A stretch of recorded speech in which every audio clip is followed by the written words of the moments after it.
बिस्मिल्लाहिर्रहमानिर्रहीम। अस्सलाम वालेकुम डियर स्टूडेंट्स, होप सो कि आप सब खैरियत से होंगे। डियर स्टूडेंट्स, आज हम पढ़ेंगे second year physics chapter number 21 का topic radioactivity. Dear students, radioactivity का सबसे पहले कंसेप्ट दिया हेनरी बैक्यूरेल ने 1896 में। और रेडियो एक्टिविटी क्या है इसको हम देखते हैं। डियर स्टूडेंट्स, जैसे जैसे हमारे पास एटॉमिक नंबर बढ़ता जाता है और जब हमारा एटॉमिक नंबर जो 82 से बढ़ जाता है तो कुछ एलिमेंट्स क्या करते हैं, अपने आप को अनस्टेबल फील करते हैं और अपने आप को स्टेबल बनाने के लिए रेडिएशंस को क्या करते हैं, इमिट करते हैं।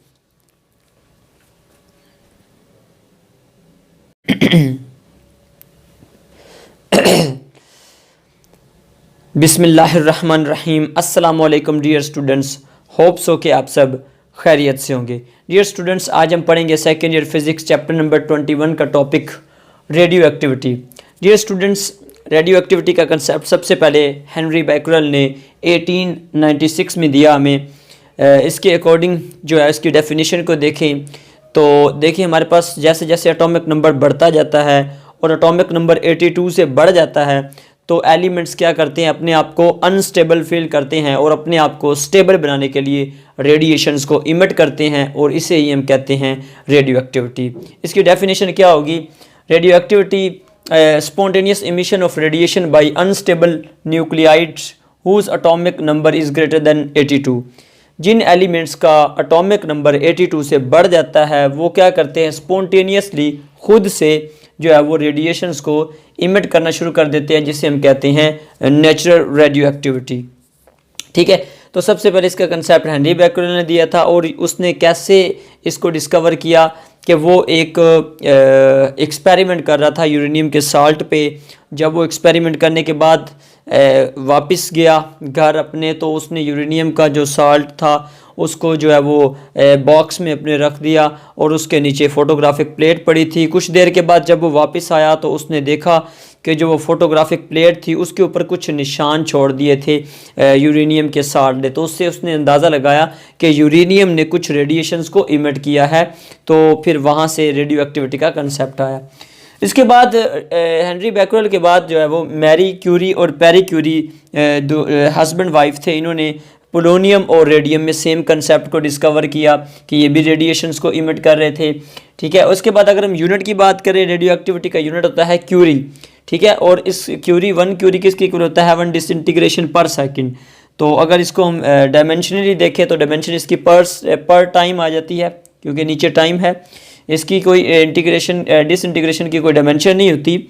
सेकंड टाइम हम डायमेंशन लेते हैं तो नीचे टाइम है, ऊपर जाके पर टाइम हो जाएगा। ठीक है, उसके बाद इसकी जो 3 तरह की रेडिएशन इमिट होती हैं, alpha particles, beta particles and gamma radiations.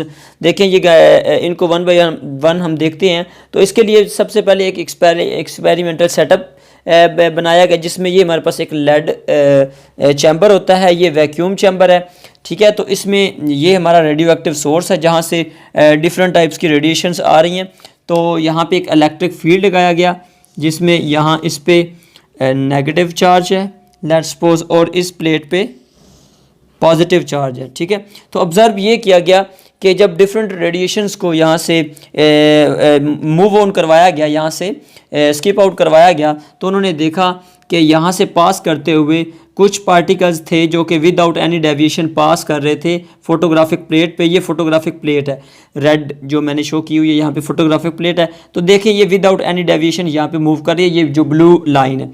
तो इनको नाम दिया गया गामा रेडिएशंस का, जिनके ऊपर कोई चार्ज नहीं होता, विदाउट एनी यानी कि डेविएशन वो स्ट्रेट लाइन मूव कर जाती है। इसके बाद अल्फ़ा पार्टिकल्स को ये ऑब्जर्व किया गया कि वो नेगेटिव प्लेट की तरफ मूव कर रही थी। तो इसका मतलब है अल्फ़ा पार्टिकल्स पे क्या चार्ज होता है, पॉजिटिव चार्ज होता है। अल्फ़ा पे हमारे पास क्या चार्ज होता है, पॉजिटिव।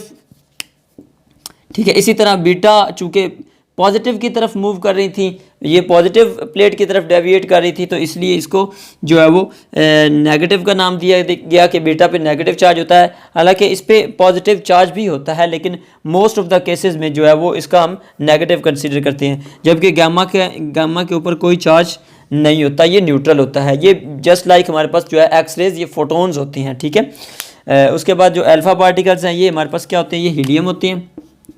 ये हीलियम का जो एलिमेंट है इसको हम अल्फा पार्टिकल कहते हैं। इस इलेक्ट्रॉन को हम जो है वो बेसिकली क्या कहते हैं, बीटा पार्टिकल्स। और गामा रेडिएशंस क्या हैं, ये बेसिकली हमारे पास क्या हैं, फोटोन्स होते हैं। ठीक है, having no charge. So that was all about radioactivity. Hope so कि आपको ये अच्छी तरह से समझ आ गया होगा।